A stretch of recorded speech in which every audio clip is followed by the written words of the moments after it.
Hey, happy Earth Day, everybody.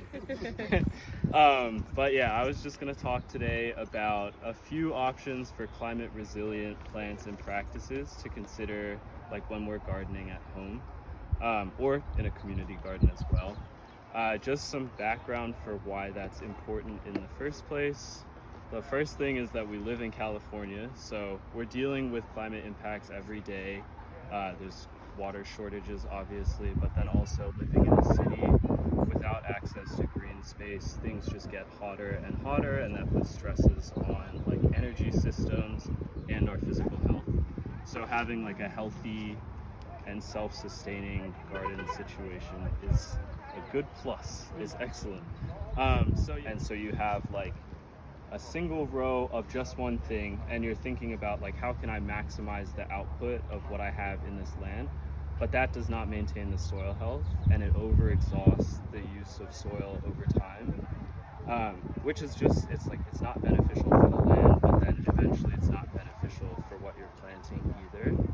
And so something that's getting much more popular now, and you can see it a little bit in the garden, but also just in practices across the country, is finding ways to balance different crops that work well with each other. So instead of having that idea of like one row crop of, like a commodity crop like corn or something, having cover crops and different things where it's kind of akin. Have any of you heard of the Three Sisters by any chance? Okay, it looks like most of you. So it's using that same exact knowledge of like, how can these different plants support each other and then in turn support the soil health? It was traditionally corn, squash, and beans, but it was used in indigenous communities from the Northeast all the way down to Central America. And the idea was essentially that those three crops support each other in their growth over the course of the year, and they can grow simultaneously in the same space.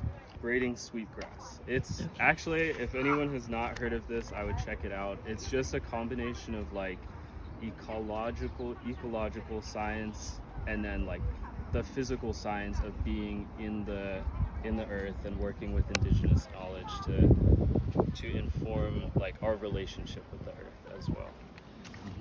For millennia, from Mexico to Montana, women have mounded upon the earth and laid these three seeds in the ground, all in the same square foot of soil.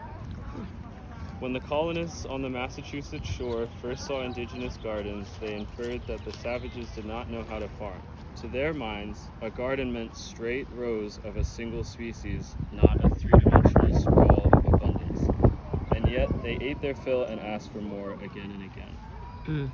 Once planted in the moist soil, the corn seed takes on water quickly. Its seed coat thin, and its starchy contents the endosperm drawing water to it.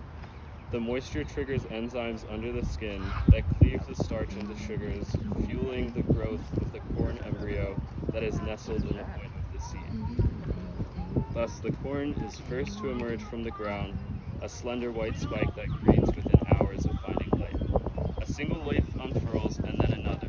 Corn is all alone at first, while the others are getting ready. Drinking in soil water, the bean seed swells and bursts its speckled coat and sends rootling down deep into the ground.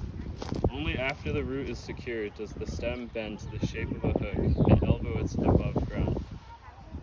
Beans can take their time in finding the light because they are well provisioned. Their leaves were already packaged in two halves of the bean seed.